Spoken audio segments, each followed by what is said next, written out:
راشد کہنا ہے فلاں فلاں اور فلاں کو، بھائی ہم خلیفہ راشد نہیں سمجھتے ان کو. ہم نے وحدت کے لیے، ہم مجلس وحدت مسلمین ہیں، ہم وحدت مسلمین کے لیے ہمیں ایڑی چوٹی کا زور لگایا ہے. وحدت کا مطلب مرجر نہیں ہے کہ ہم اپنا اعتقاد چھوڑ کر ان کے اعتقاد کے اندر شامل ہو جائیں. ہمارا اپنا اعتقاد ہے، ہماری اپنی شناخت ہے، ہم اہانت نہیں کریں گے، لیکن اپنے اعتقاد کو بھی ہاتھ سے دینے کے لیے تیار نہیں. یہ بل یہ ہمیں کہہ رہا ہے کہ جن کو تم اصحاب اپنی تعریف کے ساتھ نہیں سمجھتے ان کو بھی صحابی رسول لگاؤ، آخر میں رضی اللہ بھی لگاؤ، اور اپنی جتنی کتابیں چھپی ہوئی ہیں وہ ساری واپس لے لو. آپ سمجھے؟ کہ بتاؤ نبی صلی اللہ علیہ وآلہ وسلم نے دین کو بیان کرنے کی ذمہ داری وہ علی کو دی ہے یا نہیں دی؟ علی امام ہے یا نہیں امام؟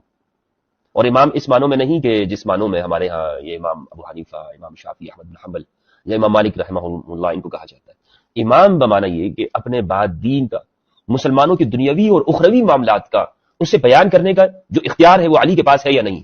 نبی صلی اللہ علیہ وآلہ وسلم نے اس معنوں میں علی کو امام بنایا یا نہیں بنایا؟ یہ پوچھے. بسم اللہ الرحمن الرحیم. ایک شیعہ کی پریس کانفرنس آپ نے سنی ابھی، وہ یہ بات کہہ رہا ہے کہ امامت ہمارا بیسک اور بنیادی نظریہ ہے. مفتی فضل ہمدرد بھی اس کو بڑی ہمدردی ہے شیعوں سے. وہ یہ بات کہتا ہے کہ جی ولی رسول اللہ و خلیفۃ بلا فصل، اذان میں لوگوں کو اس سے مسئلہ ہے. بھئی آپ شیعہ نہیں تو آپ ہم سے تو پوچھ لیں نا، آپ اہل سنت کے علماء سے دریافت کر لیں کہ آپ ہمیں کیا تکلیف ہو سے. اور اگر آپ کو تکلیف نہیں ہے، آپ شیعہ ہیں، تو ہمیں پھر واضح طور پہ تو پتہ چل رہا ہے کہ آپ شیعوں کے ہمدرد شیعہ ہیں. ہمیں کیا مسئلہ ہے اس جملے سے؟ پہلی بات تو یہ ہے، ان کا کلمہ یہ ہے، یہ دیکھیں نماز جعفری، ان کا کلمہ یہ ہے، یہ چھپا ہے جی ادارہ نشر معارف اسلامی لاہور، سید اقرار حسین کاظمی، نظر حسین ظفر، یہ اس کے مؤلف ہیں شیعہ. اس میں لکھا ہے دیکھیں جی، لا الہ الا اللہ محمد رسول اللہ علی ولی اللہ وسیع رسول اللہ خلیفۃ بلا فصل. یہ جو بلا فصل کا لفظ ہے نا آخر میں، ہمدرد شیعہ صاحب، ہمیں اس سے مسئلہ ہے کہ نبی پاک صلی اللہ علیہ وسلم کے بعد مولا علی خلیفہ بلا فصل نہیں، ولی ہیں، امام ہیں، آپ بالکل خلیفہ وقت ہیں، لیکن آپ بلا فصل نہیں. سب سے بلا فصل خلیفہ حضرت ابوبکر صدیق ہے. تو یہ ہے ہمارے خلاف مہم جوئی. اور اس کے پس منظر میں کیا ہے کہ ہم حضرت ابوبکر و عمر و عثمان رضی اللہ عنہم کو خلیفہ مانتے ہیں، خلیفہ برحق مانتے ہیں، اور وہ اس جملے سے یہ بات ظاہر کرتے ہیں کہ حضرت علی المرتضیٰ خلیفہ بلا فصل تھے اور پہلے تینوں خلیفہ غاصب تھے. یہ ہے وہ تبرہ. فضل ہمدرد شیعہ صاحب، یہ ہے ہمیں مسئلہ کہ یہاں پر تین پہلے صحابہ پر تبرہ ہے. اور تبرہ آپ جانتے ہیں شیعہ کے نزدیک تبرہ کیا ہے؟ شیعہ کے نزدیک 5 اصول ہیں، جو اسلام کے بنیادی ارکان ہیں 5 ہیں.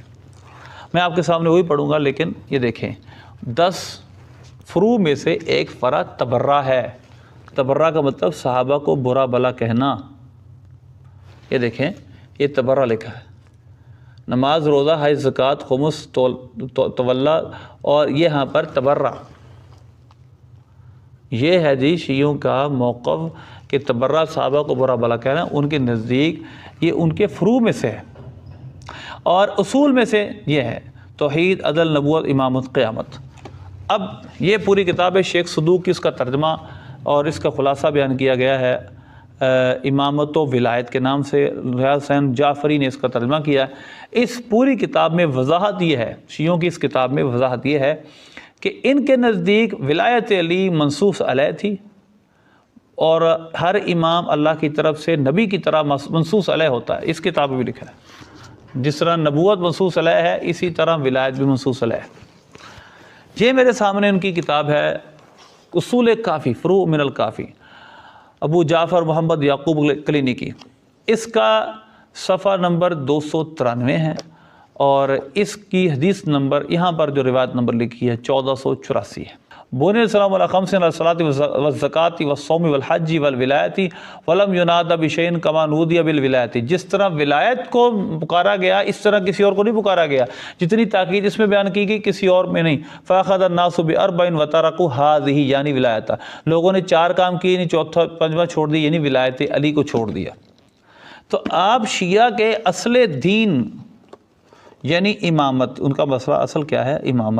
امامت علی کو منصوص علیہ مانتے ہیں، اور تمام ائمہ اہل بیت ان کے نزدیک اللہ کی طرف سے منصوص ہیں، ان کی امامت منصوص ہے، اور حاکم ہوتا ہی وہ ہے جو اللہ کی طرف سے منصوص ہو، اللہ اس کو نص کرے، اس کا نام لے، اللہ کی طرف سے مقرر ہو۔ ہمارے نزدیک ایسا نہیں ہے، یہ انہوں نے کلمہ شہادت نکال کر ولایت ملا دیا اس کے اندر، یہ بعد میں لکھی گئی ہیں، صحیح بخاری کی بات کی تالیف ہے اس لیے کافی۔ ہمارے نزدیک اگر کچھ سوال ہے، ولایت علی منصوص تھی، ولایت علی اگر منصوص تھی، بہت سارے پوری سیریز بناؤں گا، صرف ایک بات کروں گا آج، باقی سوالات میں پھر کروں گا۔ اگر ولایت علی منصوص ہے، یعنی اگر ولایت خلافت اللہ کی طرف سے منصوص ہوتی ہے، تو سورہ شورا کی اس آیت کا کیا جواب ہے؟ وَأَمْرُهُمْ شُورَىٰ بَيْنَهُمْ، سورہ شورا کی آیت نمبر 37، وَأَمْرُهُمْ شُورَىٰ بَيْنَهُمْ، مسلمانوں کے معاملات آپس میں مشاورت سے حل ہوتے ہیں، طے پاتے ہیں۔ اللہ نے سورہ شورا میں، آپ جتنی کتابیں میں لے لیں، جتنی حدیثوں کے حوالے دے دیں، ان تمام کو قرآن پہ پیش کرنا پڑے گا۔ اللہ نے قرآن میں فرمایا وَأَمْرُهُمْ شُورَىٰ بَيْنَهُمْ، ان کا معاملہ باہم مشوروں سے طے ہوتا ہے۔ اگر ولایت منصوص علیہ ہے تو یہ مشورہ، باہم مشاورے، آپس میں کام، آپس کے معاملات باہم مشورے سے کیسے طے ہوں گے؟ وہ تو اللہ کی طرف سے منصوص ہیں۔ تو ولایت کا معاملہ تو مولا علی نے بھی طے نہیں کیا، جب حضرت آپ کی شہادت ہوئی تو آپ نے امام حسن کا نام نہیں لیا، ان کو بھی مجلس شورا نے طے کیا، مولا علی کی خلافت مجلس شورا سے ثابت ہوئی۔ تو لہذا اس معاملے میں قرآن کا واضح ارشاد یہ ہے کہ مسلمانوں کا باہمی معاملہ ان کے مشورے سے طے ہوتا ہے۔